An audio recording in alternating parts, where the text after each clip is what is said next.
બકરી બહેનને તો સુંદર મજાના 2 બચ્ચા હતા, એટલે ઘર બાંધ્યા વિના ચાલે નહીં. એટલે બકરી બહેન તો રસ્તા ઉપર જઈને બેસી ગયા. એટલામાં જ ત્યાંથી એક શેરડીના ગાડાવાળો નીકળ્યો. શેરડીના ગાડાવાળો કહે, એ બકરી સાઈડમાં ખસ, રસ્તામાં કેમ બેઠી છે? બકરી કહે, બકરી તારી માં ને બકરી તારી બહેન. બકરી કોને કહે છે તું? બકરી બહેન નથી કહેવાતું. શેરડીના ગાડાવાળો બોલ્યો, ભાઈ સાહેબ, ભૂલ થઈ ગઈ. બકરી બહેન, રસ્તામાંથી ઉઠશો તો શેરડીનો એક ભારો તમને આપું. આ સાંભળીને બકરી તો ખૂબ જ ખુશ થઈ ગઈ અને શેરડીના ગાડાવાળાને કહ્યું, શેરડીનો ભારો પેલા ઝાડ નીચે રાખો, અને તે સાઈડમાં જતી રહી. થોડાક સમય પછી ત્યાંથી એક ગોળનું ગાડું આવ્યું. ગાડાવાળો કહે, એ બકરી, રસ્તામાં કેમ બેઠી છે તું? બાજુમાં ખસ. બકરી બોલી, બકરી તારી માં ને બકરી તારી બહેન. બકરી કોને કહે છે તું? બકરી બહેન નથી કહેવાતું. ગોળના ગાડાવાળો બોલ્યો, ભાઈ સાહેબ, ભૂલ થઈ ગઈ. બકરી બહેન, જરા સાઈડમાં ખસો તો 2-4 ઘડા ગોળના તમને આપું. બકરી તો ખૂબ જ ખુશ થઈ અને સાઈડમાં જતી રહી અને ગોળના ગાડાવાળાને કહ્યું કે ઘડા પેલા ઝાડ નીચે મૂકી જાઓ. એટલામાં જ ટોપરાના ગાડાવાળો ત્યાંથી નીકળ્યો. તેણે કહ્યું, બકરી, રસ્તામાં કેમ બેઠી છે? બાજુમાં ખસી જા.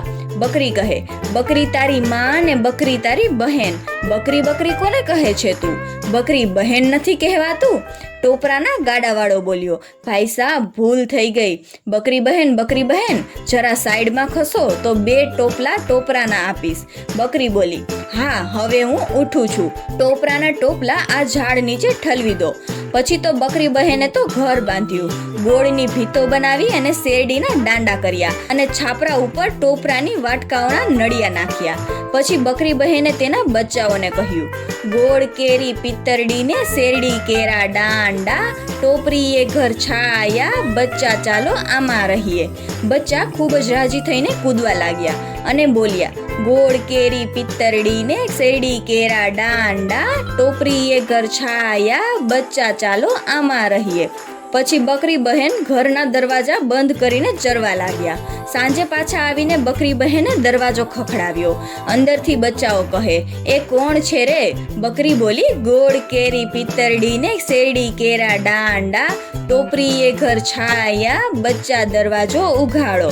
બચ્ચાઓ તો તરત જ સમજી ગયા કે તેમની માં આવી છે, એટલે તરત જ તેમને દરવાજો ખોલી નાખ્યો. બકરી અને બચ્ચાઓ તો ભેટી પડ્યા. એક દિવસની વાત છે. બકરી બહેન ચરવા માટે ગયા હતા. તેનો લાભ લઈને એક વાઘ આવી પહોંચ્યો. તેમને દરવાજો ખખડાવ્યો. અંદરથી બચ્ચા બોલ્યા, એ કોણ છે રે? પણ વાઘને બકરી બહેન જેવું કંઈ બોલતા આવડે? બચ્ચા બોલ્યા, જે હોય તે, જતા રહો, તમે કઈ અમારી માં નથી. અમારી માં આવીને બોલશે તો જ દરવાજો ખોલીશું. વાઘભાઈ તો આ સાંભળીને છાનામુના ત્યાંથી જતા રહ્યા.